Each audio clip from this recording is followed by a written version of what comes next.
ಗಂಡನ ಮನೆಯಿಂದ ಹೊರಬಂದಿರುವಂತಹ ನಾನು ನನ್ನ ತವರು ಮನೆಯ ಕಡೆಗಾಗಿ ಹೋದೆ. ಆದ್ರೆ ಬಬ್ಬಳಾಪುರದಲ್ಲಿರುವಂತಹ ನನ್ನ ಅಣ್ಣನು ಕೂಡ ನನ್ನ ಕೈ ಬಿಟ್ಟನಲ್ಲ. ಯಾರು ಅರ್ಜುನನ ದ್ವೇಷವನ್ನು ಕಟ್ಟಿಕೊಳ್ಳೋದಕ್ಕೆ ಸಿದ್ಧರಿಲ್ಲ. ಅರ್ಜುನನ ಜೊತೆಲಿ ಯುದ್ಧ ಮಾಡಿ ಕೊಲ್ಲುವುದಕ್ಕೆ ಎಲ್ಲರೂ ಹೆದರುತ್ತಾ ಇದ್ದಾರೆ. ಆದ್ರೆ ಹಠ ತೀರಿಸದೆ ಬಿಡುವಳಲ್ಲ. ಅರ್ಜುನನಿಗೆ ಮರಣವನ್ನು ನಾನು ತಂದುಕೊಡಲೇಬೇಕಾಗಿದೆ. ಏನು ಮಾಡಲಿ ಎನ್ನುವ ಹಾಗೆ ಯೋಚಿಸುತ್ತಾ ಬಂದಿರುವುದು ನಾನು ಈ ನದಿಯ ಬಳಿಗಾಗಿ. ಯಾವ ನದಿ ಅಂತ ಇದು? ಗಂಗಾ ನದಿ. ಓಹೋ ಸರಿ. ಯಾರಿದ್ದೀರಿ ಅಂಬಿಗರು? ನನಗೆ ಈ ನದಿಯನ್ನು ದಾಟಬೇಕಾಗಿದೆ. ಆದರೊಂದು ಗಂಗಾ ನದಿಯ ಒಂದು ಹನಿ ನೀರು ನನ್ನ ದೇಹಕ್ಕೆ ತಾಗದಂತೆ ನನ್ನನ್ನು ಈ ಕಡೆಯಿಂದ ಆ ಕಡೆಗೆ ದಾಟಿಸಬೇಕಾಗಿದೆ. ಅಸ್ಪೃಶ್ಯಳಾದಂತಹ ಸೂತಕವನ್ನು ಹೊಂದಿದ ಬಂಜೆಯಾದಂತಹ ಈ ಪಾಪಿಯಾದ ಗಂಗೆಯನ್ನು ನಾನು ಮುಟ್ಟುವುದಿಲ್ಲ. ನನ್ನನ್ನು ಆ ಕಡೆಗೆ ಕರೆದುಕೊಂಡು ಹೋಗುವಂತಹ ಅಂಬಿಗರಿದ್ದರೆ ಬನ್ನಿ.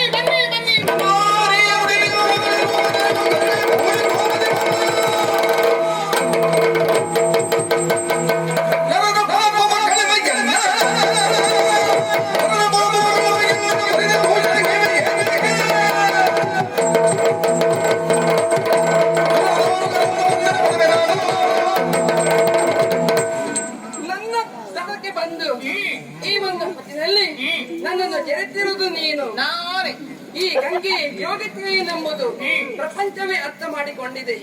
ಅಷ್ಟು ಮಾತ್ರವಲ್ಲ, ಮತ್ತೆ ಕ್ಷಣ ಕಾಲದಲ್ಲಿ ನನ್ನನ್ನು ಯಾರು ಕೂಡ ಪೋಷಿಸಿದಾಗ ಅವರಿಗೆ ಅಡಗಿರುವಂತಹ ಪಾಪಗಳನ್ನೆಲ್ಲವನ್ನೂ ಕೂಡ ಕಳೆಯುವಂತಹ ಸಾಮರ್ಥ್ಯ ಉಳ್ಳವಳು ಈ ಗಂಗೆ. ನನ್ನ ಹತ್ತಿರ ಬಂದು ನನ್ನನ್ನೇ ನಿಲ್ಲಿಸಿದಂತಾದ್ರೆ ನನ್ನಲ್ಲಿ ಏನು ದೋಷ ಹುಡುಕಿದೆ ನೀನು? ಬಂಜೆ ಇರಲು ಮುಟ್ಟಬಾರದು ಎನ್ನುವಂತ ಮಾತುಂಟು. ಈ ಪ್ರಪಂಚದಲ್ಲಿ ಮಕ್ಕಳನ್ನು ಹೆರದೆ ಇದ್ದವಳು ಮಾತ್ರವಲ್ಲ, ತನ್ನ ಕಣ್ಣ ಮುಂದೆ ಮಕ್ಕಳೆಲ್ಲರೂ ಸತ್ತು ಹೋದರೆ ಆ ಹೆಣ್ಣು ಬಂಜೆಯಾಗುತ್ತಾಳೆ. ಮಾತ್ರವೇ ಅಲ್ಲ, ಸೂತಕ ಇದ್ದವರ ನೆರಳನ್ನು ನಾವು ಮುಟ್ಟುವುದಕ್ಕೆ ಸೋಕುವ ಕೂಡದು. ನಾವು ದೋಷಿಗಳಾಗುತ್ತೇವೆ. ಸೂತಕ ಹೊಂದಿದವಳು ನೀನು, ಮಕ್ಕಳಿಲ್ಲದೆ ಇರುವ ಸಂತಾನ ಇಲ್ಲದಿರುವಂತಹ ಬಂಜೆ ನೀನು, ದೋಷಿಗಳಲ್ಲದೆ ಪಾವನಳೇನೆ ನೀನು. ಬಂಜೆ ಮತ್ತೆಲ್ಲಿ ನಾನು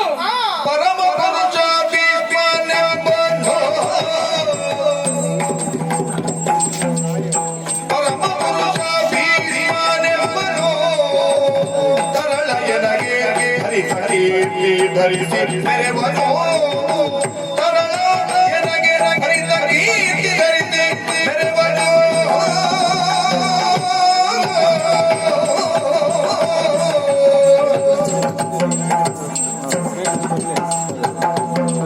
ಅರಿಯದಿರನು ಬವಿ ಜರೆದೆ ಹೊರತೆ ಇರುವ ನುಡಿದೆ. ಒರಿಯದಿಗನು ಬವಿಗೆ ಜರೆದೆ ಹೊರತೆ ಇರುವ ನುಡಿದೆ.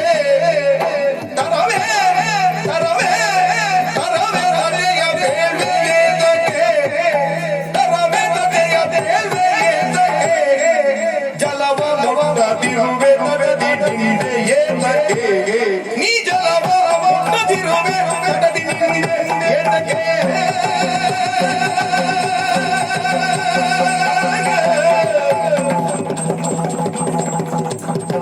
ಪರಮ ಪುರುಷ ಭೀಷ್ಮನೆಂಬನು ತರಳ ಎನಗೆ ಭರಿತ ಕೀರ್ತಿ ಧರಿಸಿ ಬೇರೆವನು. ಬಂಜೆ ಎಂದು ನೀನು ನನ್ನನ್ನು ಕರೆದೆ.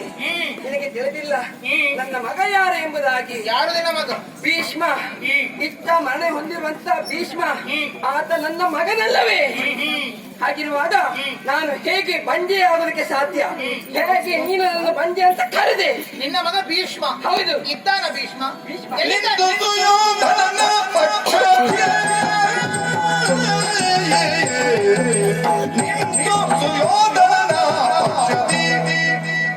ನಿನ್ನ ಮಗನು ನಿನ್ನ ಮಗನು ಹೊತ್ತ ಬಿಡಿದು ಸಮರದಿ.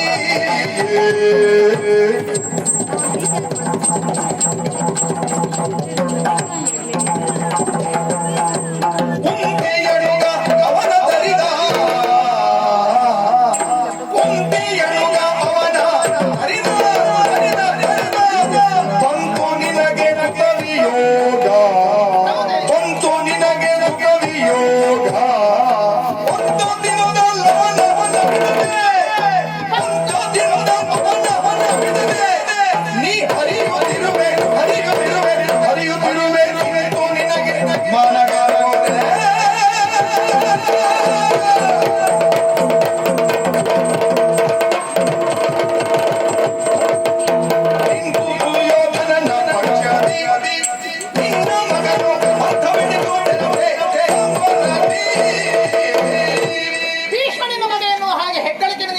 ಇಲ್ಲವೇ ಇಲ್ಲ. ಎಲ್ಲಿದ್ದ ನಮ್ಮ ನಿನ್ನ ಮಗನಾದಂತ ಭೀಷ್ಮ? ಏನಾಯ್ತು? ಮಹಾಭಾರತ ಯುದ್ಧವೇ ಕಳೆದು ಹೋಗಿದೆ. 18 ದಿವಸಗಳವಾಗಿ ನಡೆದಂತ ಮಹಾಭಾರತ ಯುದ್ಧ, ಅದರಲ್ಲಿ 10 ದಿವಸಗಳ ಪರ್ಯಂತ ಭೀಷ್ಮನ ಸೇನಾಧಿಪತ್ಯ ಕೌರವರ ಪಕ್ಷವನ್ನಂತೂ ನಿನ್ನ ಮಗ ಹೋರಾಟವನ್ನು ನಡೆಸುತ್ತಾ ಇದ್ದ.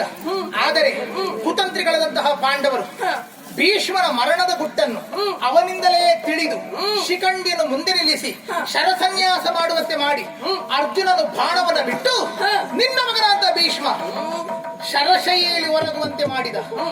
ಮಲಗಿದ್ದಾನೆ ಬಾಣಗಳ ಮಂಚದಲ್ಲಿ. ದೇಹದಿಂದ ರಕ್ತಗಳೆಲ್ಲವೂ ಸೋರಿ ಹೋಗಿ ಹೋಗಿ ಯಾತನೆಯನ್ನು ಅನುಭವಿಸುತ್ತಾ ನಿನ್ನ ಮಗನಾದಂತ ಭೀಷ್ಮ ಅಳಿದು ಹೋಗಿದ್ದಾನೆ, ಸತ್ತಿದ್ದಾನೆ. ಇಲ್ಲ ಭೀಷ್ಮ, 7 ಮಕ್ಕಳನ್ನು ನೀನೇ ನೀರಿಗೆ ಬಿಸಾಡಿ ಕೊಂದಿದ್ದಿ ಹುಟ್ಟಿದ ಕ್ಷಣದಲ್ಲಿ. 8ನೆಯ ಮಗನಾದ ಭೀಷ್ಮ ಒಬ್ಬ ಇದ್ದ, ಅವನನ್ನು ಅರ್ಜುನ ಕೊಂದಿದ್ದಾನೆ. ನೀನೇನು ಮಾಡಿದೆ? ನಿನಗೆ ಮಕ್ಕಳಿದ್ದಾರ? ನೀ ಬಂದೆ ಅಲ್ವಾ? ಹಾಗಾದ್ರೆ ವ್ಯಕ್ತಿಗಳ ಸೂತಕ ಕಳೆಯುವುದು ಯಾವಾಗ? ಬೇಕಾದ ಹಾಗೆ 14 ಪೂರೈಸಿಕೊಳ್ಬೇಕು. ಒಬ್ಬ ಕ್ಷತ್ರಿಯರಂತಾಗಿದ್ದರೆ ಪ್ರತಿಕಾರವರ ತೀರಿಸಿದರೆ ಸೂತಕ ಕಳೆದಂತೆ. ನೀ ಪ್ರತಿಕಾರ ಮಾಡಿದ್ದೆ. ನೀನು ತಣ್ಣನೆ ಹರಿಯುತ್ತಾ ಇದ್ದಿಲ್ಲ ನದಿಯಾಗಿ. ನಿನಗೊಂದು ದೇವತ್ವ ಉಂಟು, ನಿನಗೊಂದು ಯೋಗ್ಯತೆ ಉಂಟು ಅಂತಾಗಿದ್ದರೆ ಒಂದು ಶಾಪವನ್ನಾದರೂ ಕೊಟ್ಟು ಅರ್ಜುನನನ್ನು ನಾಶ ಮಾಡಬಹುದಾಗಿತ್ತು. ಅದು ಮಾಡಿದ್ದಿಲ್ಲ. ನಿಧಾನ ಹರಿಯುತ್ತಾ ಇರುವಂತ ಮಾನ ಬಿಟ್ಟವಳೆ, ಮರ್ಯಾದೆ ಬಿಟ್ಟವಳೆ. ನಿನಗೊಂದಿಷ್ಟು ರೊಚ್ಚುಂಟೇನೆ, ಕೆಚ್ಚುಂಟೇನೆ, ಏ ಬಂಜೆ, ಏ ಸೂತಕ ಇದ್ದವಳೆ. ಏನು ಮಾಡಿದೆ?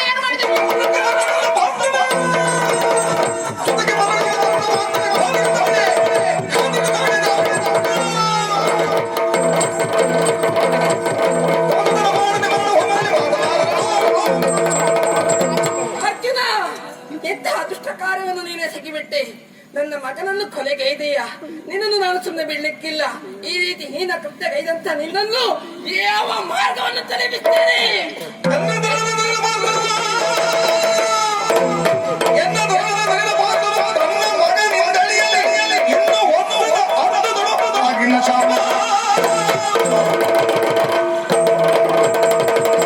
ಅರ್ಜುನ, ನನ್ನ ಮಗನನ್ನು ಕೊಲೆಗೈದಂತ ಕಾರಣಕ್ಕಾಗಿ ಈ ಗಂಗೆ ನಿನ್ನ ಪಾಲಿಗೆ ಕೊಡ್ತಾಳೆ ಶಾಪ.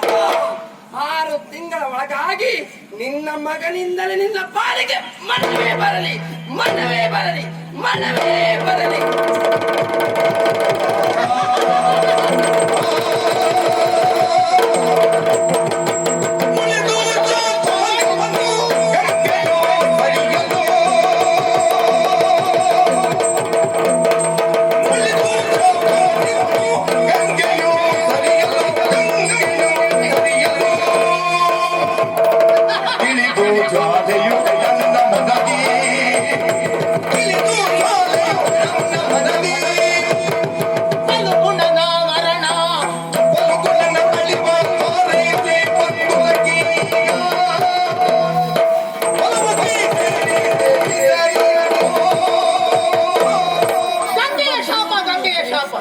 ಇನ್ನು 6 ತಿಂಗಳ ಒಳಗಾಗಿ ಅರ್ಜುನನು ತನ್ನ ಮಗನಿಂದಲೇ ಸಾಯಲಿ ಎನ್ನುವ ಹಾಗೆ. ಸಾಕು ಸಾಕು, ಹೆಣ್ಣಾದವಳು ಏನನ್ನು ಮಾಡಿಯಾಳು ಎನ್ನುವ ಹಾಗೆ ತಾತ್ಸಾರ ಮಾಡುವಂತ ಪ್ರಪಂಚ ಉಂಟು, ಸಮಾಜವಿದೆ. ಆದ್ರೆ ಹೆಣ್ಣಾದವಳು ಮನಸ್ಸು ಮಾಡಿದರೆ ಏನನ್ನೂ ಮಾಡಿಯಾಳು ಎನ್ನುವುದನ್ನು ನಾನು ಮಾಡಿ ತೋರಿಸಿದ್ದೇನೆ. ಹೆಣ್ಣಾದಂತ ಈ ಜ್ವಾಲೆ ತನ್ನ ಪ್ರತಾಪವನ್ನು ಮೆರೆಸಿದ್ದಾಳೆ. ಅರ್ಜುನನಿಗೆ ನಾನಾಗಿ ಮರಣವನ್ನು ತಂದು ಕೊಡದಿದ್ದೇನಂತೆ. ಅರ್ಜುನನ ಮರಣಕ್ಕೆ ನಾನು ಭಾಷ್ಯವನ್ನು ಬರೆದಿದ್ದೇನೆ, ಮುನ್ನುಡಿಯನ್ನು ಬರೆದಿದ್ದೇನೆ.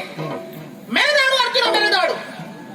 ನನ್ನ ಮಗನನ್ನು ಕೊಂದಂತಹ ನೀನು ನಗೆಯಾಡುತ್ತಾ ಮೆರೆದಾಡಿದರೂ ಇನ್ನು 6 ತಿಂಗಳು ಮಾತ್ರ ನಿನ್ನ ಆಯುಷ್ಯ ಈ ಭೂಲೋಕದಲ್ಲಿ. ಆ ಬಳಿಕ ನನ್ನ ಮಗನನ್ನು ಕೊಂದಂತಹ ನೀನು ನಿನ್ನ ಮಗನ ಕೈಯಿಂದಲೇ ಸಾಯುವೆ. ಸಾಕು ಸಾಕು, ನಾನಿನ್ನೇನು ಮಾಡಬೇಕಾಗಿದೆ? ಬೇಕಾದಂತಹ ಫಲವು ನನ್ನ ಕೈ ಸೇರಿದೆ. ನನ್ನ ಉದ್ದೇಶ ಸಾಧನೆಯು ಸಿದ್ಧಿಯಾಗಿದೆ. ನಾನು ಗುರಿಯನ್ನು ತಲುಪಿದ್ದೇನೆ. ಆದರೆ ಒಂದು ಆಸೆ ಇರುವುದು ನನಗೆ.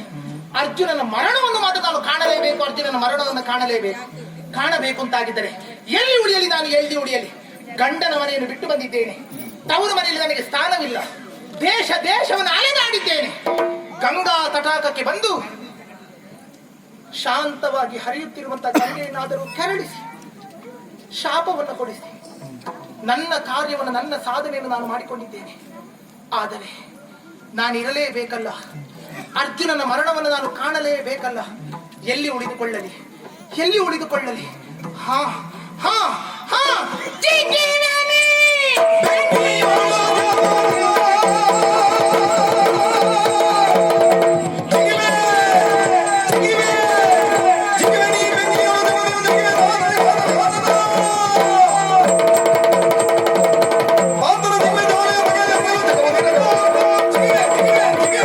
ಅಗ್ನಿಕುಂಡವನ್ನು ನಿರ್ಮಾಣ ಮಾಡಿಕೊಂಡಿದ್ದೇನೆ. ಬೆಂಕಿ ಉರಿಯುತ್ತಾ ಇದೆ, ಉರಿಯುತ್ತಾ ಇದೆ. ದಗದಗನೆ ಉರಿಯುತ್ತಿರುವಂತಹ ಈ ಬೆಂಕಿಗೆ ಈ ತಕ್ಷಣದಲ್ಲಿ ನಾನು ಹಾರುತ್ತೇನೆ. ಸಂಕಲ್ಪ ಮಾನಸಳಾಗಿ ಹಾರುತ್ತೇನೆ. ಈ ದೇಹವನ್ನು ಸುಟ್ಟುಕೊಳ್ಳುತ್ತೇನೆ. ನನ್ನ ಆಸೆ, ನನ್ನ ಸಂಕಲ್ಪವು ಒಂದು ಬಾಣದ ರೂಪದಲ್ಲಿ ಮೇಲೆದ್ದು ಜಿಗಿಯುತ್ತೇನೆ. ಅರ್ಜುನನ ಮಗನಾದಂತಹ ಬಬ್ರು ವಾಹನನ ಬತ್ತಳಿಕೆಯನ್ನು ಸೇರಿಕೊಳ್ಳುತ್ತೇನೆ. ಅಲ್ಲಿ ಕಾಲವನ್ನು ಕಾಯುತ್ತೇನೆ. ಆ ಬಳಿಕ ಅಲ್ಲಿಂದಲೂ ಹಾರುತ್ತೇನೆ. ಅರ್ಜುನನ ಕೊರಳನ್ನು ಕತ್ತರಿಸುತ್ತೇನೆ. ಹೇ ಸಪ್ತಾರ್ಚಿ, ಹೇ ಅಗ್ನಿದೇವ, ಅಳಿಯನಾಗಿ ನೀ ಅತ್ತೆಯ ಉಪಕಾರವನ್ನು ಮಾಡಲಿಲ್ಲ. ಇದೋ ಅಗ್ನಿಯಾಗಿ ನಿನ್ನ 7 ಕೆನ್ನಾರಿಗಳನ್ನು ಚಾಚುತ್ತಾ ಬಾ, ಈ ನಿನ್ನ ಅತ್ತೆಯ ದೇಹವನ್ನು ಸುಟ್ಟು ಸೀಕರಿ ಮಾಡು. ಇಲ್ಲಿ ಬೆಂಕಿಗೆ ಹಾರುತ್ತೇನೆ. ಬಾಣ